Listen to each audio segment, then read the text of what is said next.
திருப்பாவாய் பசுரம் 8. கீழ்வானம் வெள்ளென்று எருமை சிறுவீடு மேய்வான் பரந்தனகான் மிக்குள்ள பிள்ளைகளும் போவான் போகின்றாரை போகாமல் காத்துன்னை கூவுவான் வந்து நின்றோம் கோதுகலமுடைய பாவாய் எழுந்திராய் பாட்டி பறை கொண்டு மாவாய் பிளந்தானை மல்லரை மாட்டிய தேவாதி தேவனைச் சென்று நாம் சேவித்தால் ஆவாவென் ராராயின் தருளேலோ ரெம்பாவாய். திருப்பாவாய் பசுரம் 8. மீனிங் பொருள்: மகிழ்ச்சியை மட்டுமே சொத்தாகக் கொண்டவளே, அழகு சிலையே, கிழக்கே வெளுத்து எருமைகள் மேய்ச்சலுக்காக புல் மைதானங்களில் நிற்கின்றன. எல்லா பெண்களும் நீராடுவதற்காக வந்து விட்டார்கள். அவர்கள் உடனே குளிக்கப் போக வேண்டும் என அவசரப்படுத்துகிறார்கள். ஆனாலும் உனக்காக தடுத்து நிறுத்திவிட்டு உன்னை கூவி கூவி அழைக்கிறோம்.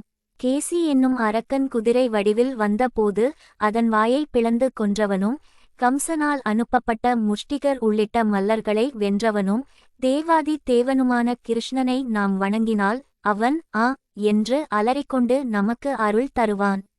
பெண்ணே, உடனே கிளம்பு.